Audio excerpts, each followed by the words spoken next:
네, 앞 영상에서 이제 주소에 대해서 봤는데, 주소는 보다시피 이렇게 58년에 법이 만들어진 이후에 이 조문이 한 번도 바뀐 적이 없습니다. 그래서 이 주소는 어떤 법률 행위를 함에 있어가지고 어떤 기준이랄까, 촉매랄까, 뭐 이런 역할을 한다 그랬죠. 그래서 이 주소 자체만으로 뭐 법률 변동이 일어나거나 이런 건 아니지만, 이 주소를 뭡니까? 오랫동안 떠나 있으면, 즉 우리가 집으로 치면 집을 오래 비워두면 어떻게 되겠어요? 그 집에 뭐 아침마다 오던 우유 배달 같은 게 막 쌓이고, 뭐 옛날 같으면 신문이, 종이 신문이 쌓이고, 뭐 여러 가지 문제가 생기는 것들인데, 그런 것이 좀 기간이 길어지거나 하게 되면 우리는 그것을 부재라고 그러고, 부재가 더 심각해지면은 실종, 이렇게 얘기를 합니다. 그러니까 주소에 그냥 자기가 그 집에 살면은 이 부재와 실종 문제는 없는데, 자기 집을 떠나서 오랫동안 안 들어오면은 그게 이제 부재 단계가 되고, 아예 이제 부재는 연락은 되는 겁니다. 근데 돌아오지도 않고 연락도 안 되면 그거는 실종 단계로 업그레이드가 되는 거예요. 우리 뉴스에 보면 뭐 실종 이런 얘기 많이 나오잖아요.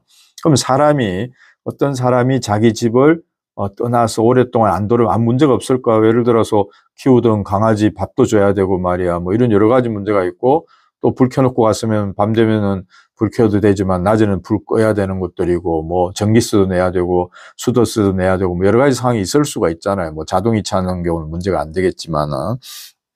그럴 때에 관한 내용이 바로 22조입니다. 이걸 한번 일단 읽고 보겠습니다. 이제 제22조 제1항, 종래의 주소나 거소를 떠난 자가, 원래 살던 집이에요. 재산관리인을 정하지 아니한 때에는, 내가 집을 비울 때는 누구한테 부탁을 해야 되는데 그런 걸 안 한 때에는 법원은 이해관계인이나 검사의 청구에 의하여 재산관리에 관하여 필요한 처분을 명하여야 한다. 즉 강아지가 있으면 밥을 줘야 되고, 그죠? 뭐 화분이 있으면 물을 줘야 되고, 또 음식물이 그냥 바깥에 뭐 택배 온 게 있으면 그 썩기 전에 뭔가 냉장고 넣거나 해야 된단 말이에요. 그죠? 명하여야 한다. 본인의 부재 중 재산관리인의 권한이 소멸한 때에도 같다. 이거는 재산관리를 안 정하면은 이걸 해야 되는데, 재산관리인을 정했지만 그 사이에 재산관리인 권한이 없어져 버린 경우, 여기서도 이제 권리와 권한과 권능이 뭐 같다, 다르다 이렇게 논란이 있지만 그냥 똑같은 걸로 생각하면 됩니다. 구별하려면 이제 공부가 좀 된 다음에 권한과 권능과 권리가 어떤 차이가 있는지를 이제 따져야 되는 거지. 지금 민총 공부하면서 그 책에 나오는 설명을 이해하려고 그러면은 이해가 안 되고,